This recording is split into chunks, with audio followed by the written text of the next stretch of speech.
भारत को तोड़ा, आज वही परिवार भारत जोड़ो यात्रा पर निकला है। नाजिया। कांग्रेस जाति व धर्म के नाम पर लोगों को आपस में लड़ाने का काम किया, कभी हिंदू मुसलमान को देश में एक होने नहीं दिया।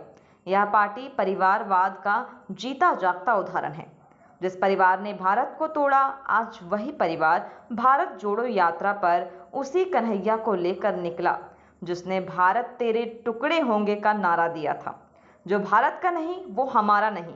उक्त बातें भाजपा की प्रदेश प्रवक्ता नाजिया इलाही खान ने सोमवार की देर शाम धनबाद निरंकारी चौक स्थित ईडेन ब्लू होटल में भाजपा के कार्यक्रम व पत्रकार वार्ता को संबोधित करते हुए कहा कि अयोध्या में हमारे यशस्वी प्रधानमंत्री नरेंद्र मोदी जी राम को लाए थे, उसी तरह बागमारा के चिटाई धाम में माननीय ढुल्लू महतो जी राम मंदिर में राम को लाए हैं। आज आप लोग मेरे साथ संकल्प ले कि जो राम को लाए हैं हम उनको लाएंगे।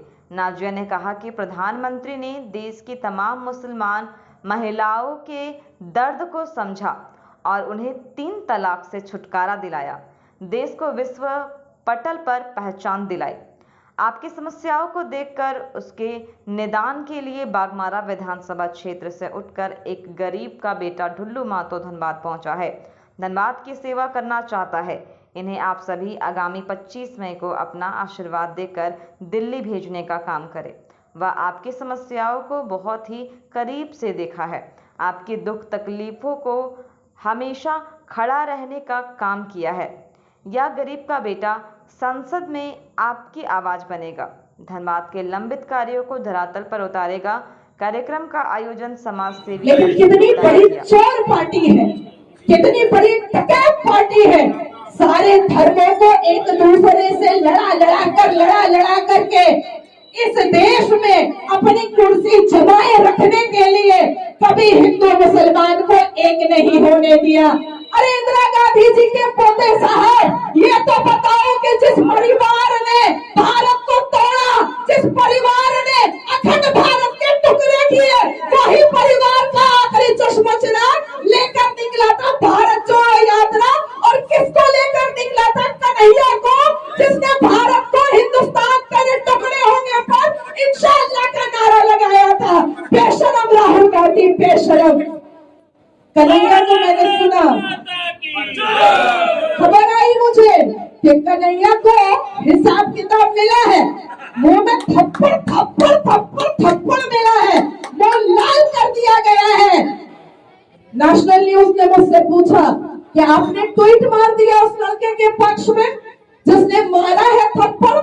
मैंने कहा पहली बार तो भारत भूमि पर, इस मातृभूमि पर ये सनातनी योद्धा जागे हैं और इनका जवाब पत्थर से दे रहे हैं। जो भारत का नहीं वो हमारा नहीं, जो इस भूमि का नहीं वो हमारा नहीं, और जो हमारा नहीं तो वोट कहेगा। तेरे अप्पा के इटली से आया है या बाप की जागीर है भारत।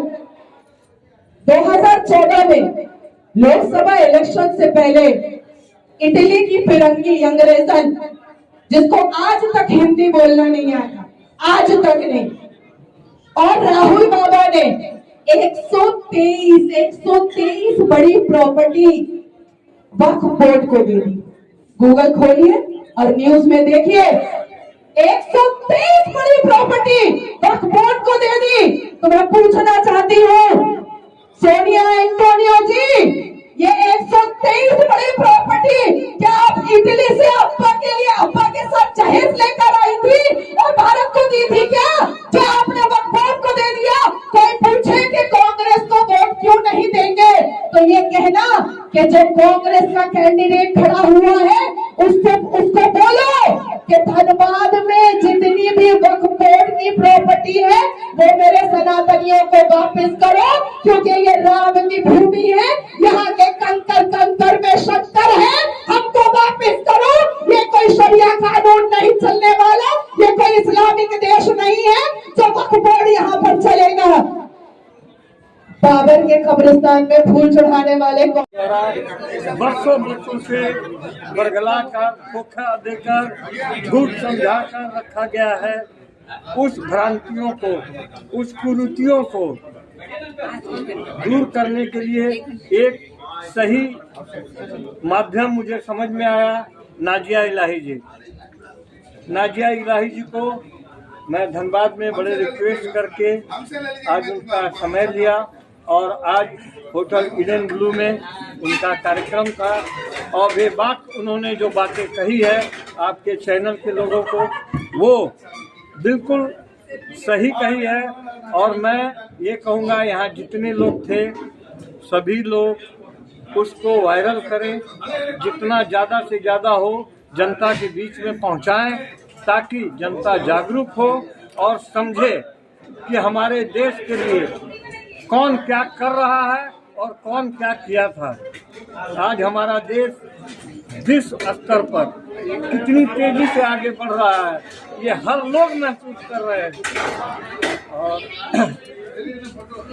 जो विपक्षी पार्टी है उनके पास तो कोई मुद्दा ही नहीं है। दो ही बात, मोदी हटाओ, महंगाई है। अरे भाई, कहाँ है महंगाई, कहाँ है बेरोजगारी? मैं तो कितनी बार आह्वान किया हूँ कि जो बेरोजगार हैं वो आए, अपनी योग्यता के हिसाब से मैं काम दूंगा, आए ना सामने। और गरीबी की बात है, किसके घर में आज बाइक नहीं है, किसके घर में आज मोबाइल नहीं है? हर नवयुवक के हाथ में मोबाइल है।